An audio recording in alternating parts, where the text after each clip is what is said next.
Senhor Presidente, como eu disse à Câmara na semana passada, tomei a decisão de que não deveríamos participar da ofensiva inicial dos Estados Unidos e de Israel contra o Irã.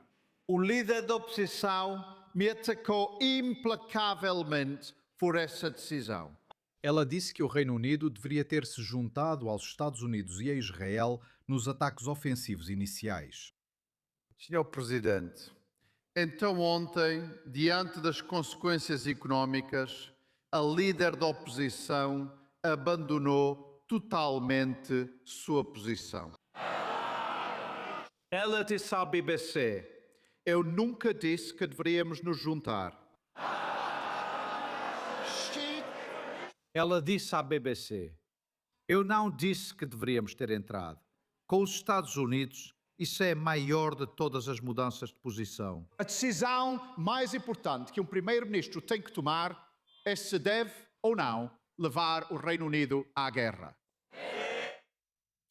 Com debates acalorados na Câmara dos Comuns, juntam-se a nós de Londres Andrew Fox, pesquisador da Henry Jackson Society, e Sir Liam Fox, ex-secretário de Defesa britânico e presidente do Grupo dos Acordos de Abraão do Reino Unido. Quero começar com você, Sir Liam. Observando como as operações de Israel e dos Estados Unidos contra o Irã estão se desenrolando, você acha que o Reino Unido deveria ter participado do primeiro ataque contra a República Islâmica, ou pelo menos responder aos múltiplos ataques de drones contra as forças britânicas baseadas no Chipre? Sim, o Reino Unido deveria ter se preparado melhor, pois isso não aconteceu de repente. Também tivemos bastante tempo para nos preparar. Com o deslocamento das forças americanas para o Golfo e para o Mediterrâneo Oriental, o Reino Unido deveria ter estado pronto. Eu acho que esse é o problema. Keir Starmer, que tem a ousadia de falar sobre mudanças de posição, sendo que ele já fez mais mudanças no primeiro ano e meio de governo do que a maioria fez na última década. O problema é que ele não queria enviar sinais para a ala esquerda do Partido Trabalhista ou para a parte muçulmana de seu eleitorado de que estava alinhado com os Estados Unidos. E isso é um grande problema para o Reino Unido, porque agora nos encontramos sendo um dos parceiros militares mais fortes de Israel e de nossos aliados no Golfo. Agora, parece que estamos ficando para trás em relação a outros países, e isso é um problema para o Reino Unido em termos de sua reputação internacional e para nossas futuras relações na região. E tudo o que posso esperar é que as pessoas percebam que o Reino Unido, o povo do Reino Unido, são grandes amigos na região e sempre foram historicamente.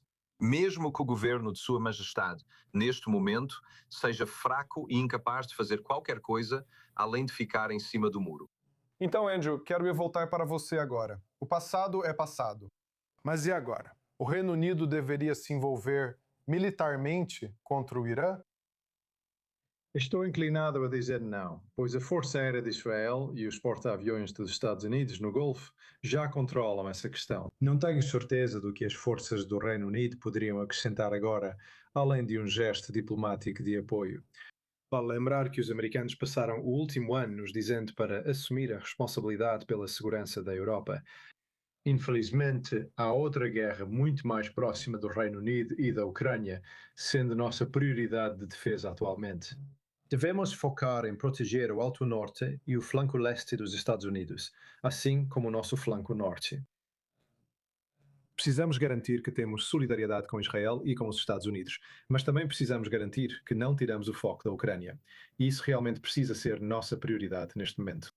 Quero voltar um instante para Liam. Liam, você comentou que Keir Starmer precisou agradar sua base, o que limitou suas opções. A realidade é que há uma população muçulmana no Reino Unido, que vota, é organizada e continuará assim.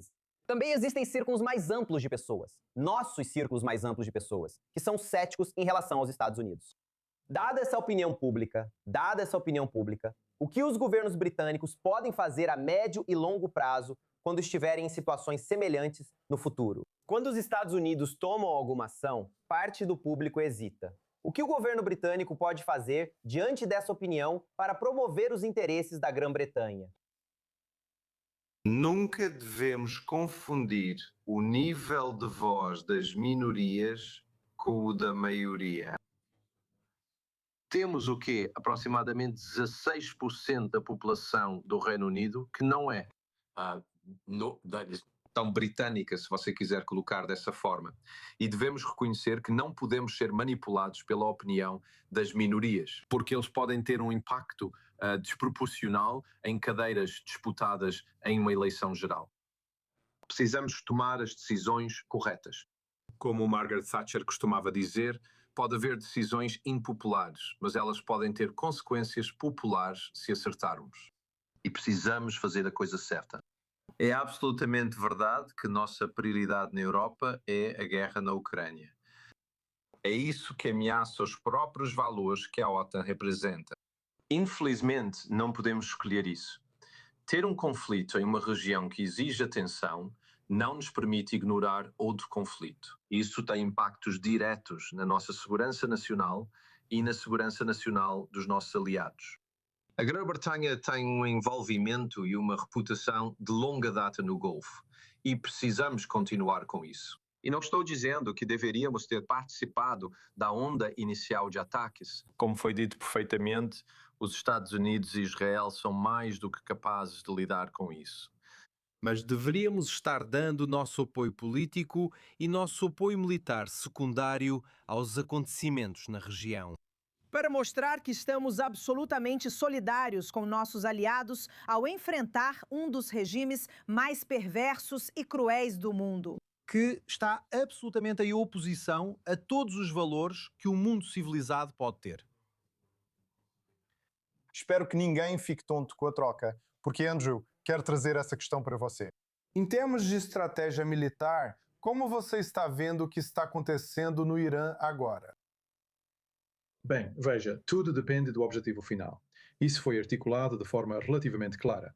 Os americanos deixaram muito claro que estão de olho na capacidade de mísseis, capacidade naval e capacidade nuclear. E além disso, o Sr. Trump fez algumas declarações bastante extensas sobre rendição incondicional, que podem ou não ser um objetivo de guerra neste momento. O pacote de alvos que observamos nos últimos 9 dias tem sido muito lógico, da alta liderança aos lançamentos de mísseis, garantindo que os Estados do Golfo não fossem subcarregados pela taxa de disparos iranianos, agora bastante reduzida a níveis administráveis. E já começamos a ver isso. As reportagens desta noite sugerem que estamos vendo a caça das forças de segurança interna numa tentativa de quebrar esse tipo de controle rígido que elas têm sobre a população do Irã. Demos uma progressão lógica dos alvos. A questão é como mudar um regime apenas pelo ar. Isso é muito difícil. Algo precisará acontecer em terra e é preciso criar as condições para isso, caso ocorra. Isso levanta para mim uma questão interessante, não sobre o Oriente Médio, mas sobre a Grã-Bretanha e o papel do exército britânico. Vocês basicamente dizem que o Reino Unido não é uma superpotência como os Estados Unidos, capaz de projetar poder e travar guerra total no Irã. Por outro lado, vocês não querem ser como a Suíça, um exército excelente só para proteger fronteiras. Qual seria o papel intermediário correto do exército britânico? Não é preciso lutar em grandes guerras distantes, como no Oriente Médio, mas também não se isolar na ilha. Bem, não se trata do exército britânico. O exército praticamente não tem impacto algum nesse ambiente. Quanto ao poder naval britânico e projeção aérea, temos o que oferecer. Já tivemos ataques a as bases britânicas no Chipre, provavelmente de forças iranianas ou forças pró-Irã baseadas no Líbano. Precisamos lidar com isso e, se preciso, contra-atacar. Mas eu acho que o que também podemos oferecer é orientação política aos nossos aliados na região. O que estamos vendo agora é, eu acho, uma separação crescente entre o Estado iraniano, o presidente, por um lado, e as forças armadas iranianas.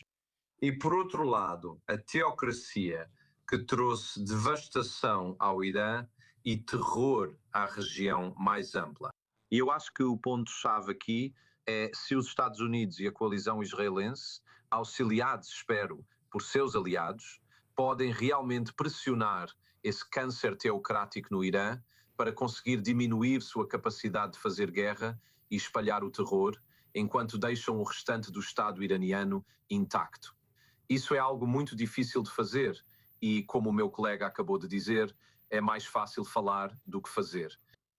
Quando você tem um país tão complexo quanto o Irã e onde existe uma teocracia tão profundamente enraizada nos meios de produção e em outras partes da economia e da sociedade iraniana, é muito difícil separá-los do restante da população. Pode muito bem ser que a ação tomada por Israel e pelos Estados Unidos agora dê coragem suficiente ao povo muito corajoso do Irã para se levantar contra esse regime tão tóxico.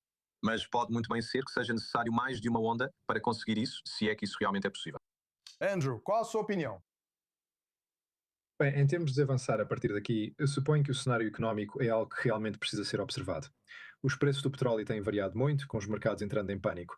Cada anúncio de Washington faz eles subirem ou caírem, conforme percebem a declaração como positiva ou negativa. E, claro, se isso se estender por dias ou semanas, isso pode causar um choque inflacionário global, que terá repercussões em cadeia para a China, a Rússia e uma variedade de outros atores malignos. Assim como as sociedades ocidentais que estão do lado certo nesse debate entre a escuridão do regime do Irã e Israel e os Estados Unidos daqui para frente.